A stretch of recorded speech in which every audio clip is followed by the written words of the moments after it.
He confirmed the US's continued commitment to this group, to Ukraine's pursuit of a lasting peace, and the importance of security guarantees beyond.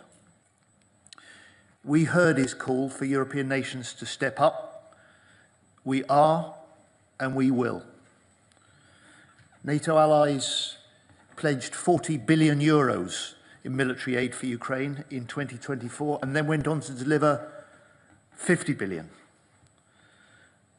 The majority, nearly 60% of that aid to Ukraine last year came from European nations. And while at the same time we did more on Ukraine and will do more, we did more on defence spending and will do more. So last year saw an increase of 20% in the defence spending of the non-US NATO nations. Europe is stepping up. And finally, today we saw a clear commitment to ratchet up the pressure on Putin, military and economic. As Secretary Hegseth said, unleashing US energy production and energy sanctions to further degrade the Russian economy. Looking ahead, we all agree that 2025 will be the critical year for the war in Ukraine. Minister Umerov, who was with us, described how Ukraine's courageous fighters on the front line are hurting Russia. In this conflict that Putin believed he could settle within 3 days, nearly 3 years on, 850,000 Russians have been killed or wounded.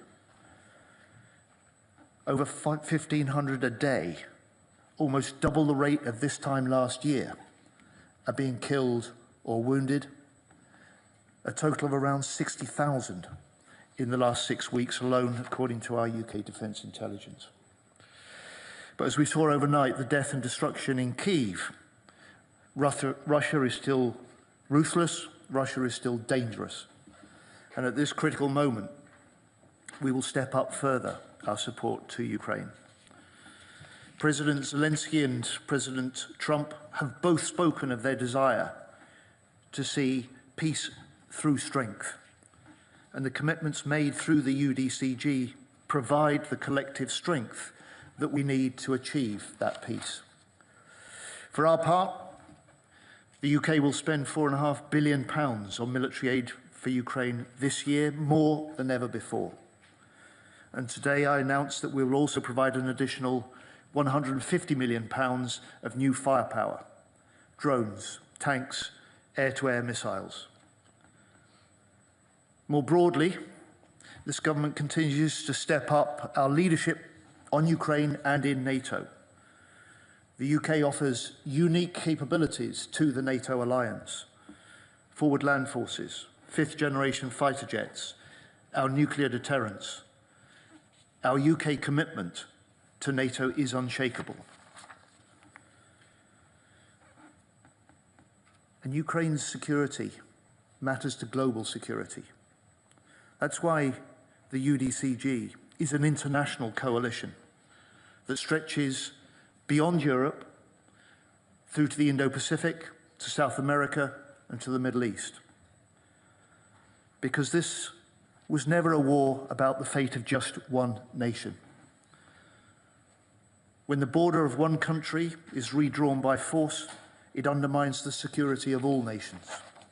And if aggression goes unchecked on one continent, it emboldens regimes on other continents.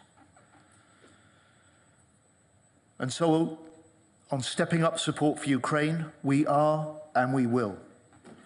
On stepping up for European security, we are and we will. We're 50 nations and partners strong, determined to stop Putin's war, determined to do so together, united in our pursuit of peace through strength. Thank you. I'm now going to call 3 questioners, starting with Johnny Beale from the BBC. Thank you, Secretary of State. Until now, the Ukraine Contact Group, which you've just chaired, and NATO have been able, broadly, to present a united front on Ukraine.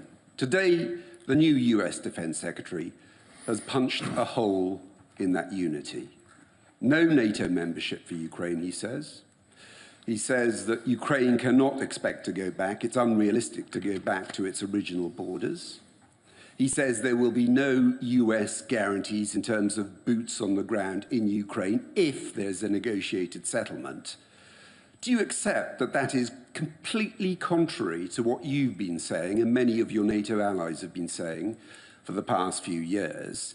And also on the subject of security guarantees, if America doesn't put boots on the ground, do you really think that Britain, Europe, other NATO allies can fill that void, are willing to do that? Thank you very much.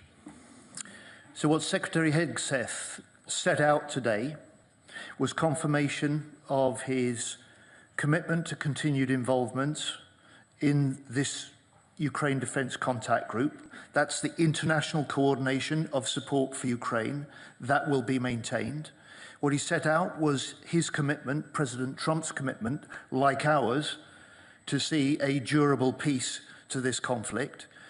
And what he set out was a determination to work alongside, but also see other nations, especially in Europe, stepping up to support Ukraine, which we will, stepping up to do more on European security, which we will, stepping up to do more on defence spending, which we will.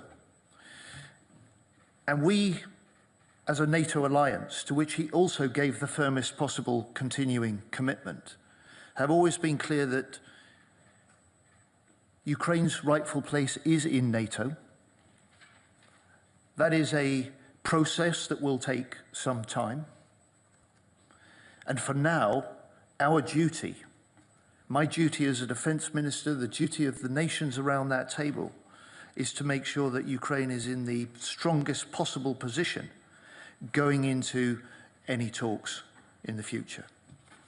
Thank you. I call, forgive me, I've got my list here. Claire Sebastian, CNN. Thank you very much for taking my question. I want to follow up on the comments around the US Defense Secretary ruling out NATO membership for Ukraine as part of a peace settlement. Look, no one ever suggested that that was imminent, and certainly not the Biden administration, but do you think spelling it out like that risks looking like capitulating to one of Moscow's key demands when clearly they are looking for signs of weakness in this transatlantic alliance? So the nations around the table, the UK is strongly behind President Trump's determination to secure an end to this conflict, to secure what he has said he wanted, which is a durable peace. And the commitment that we have made is to make sure that we put Ukraine in the strongest possible position while it is fighting when it chooses to talk. And for the US, Secretary Hegseth also laid out how, alongside the continuing military support for Ukraine that together we must provide, stepping up the pressure on Russia through energy, through economics, through diplomacy, is part of President Putin's pledge to bring President Trump's pledge to bring President Putin to the table. Lily Bayer, Reuters. Thank you very much. I'd like to follow up on the questions from my colleagues. One thing we also heard from Secretary Hegseth is he said that Europe must provide the overwhelming share of future lethal and non-lethal aid to Ukraine. From your perspective, is this doable and realistic as a goal? Can Europe actually provide the largest share, the overwhelming share of assistance, and still put Ukraine in that strong position that you were describing? Thank you. What the nations around the table and the discussion this afternoon confirmed was that the European nations and the wider international nations, alongside the US, can and must step up the help for Ukraine, and we will. But what Secretary General Rutte has also confirmed today is that 58% of the military aid put into the hands of the Ukrainians in the last year was provided and delivered by European nations. So we are stepping up the support for Ukraine. We will do more. We'll do that alongside the Americans, and we will do that to support the President Trump's pledge to bring Putin to the table and to secure a durable, lasting peace to this war in Ukraine. Thank you very much.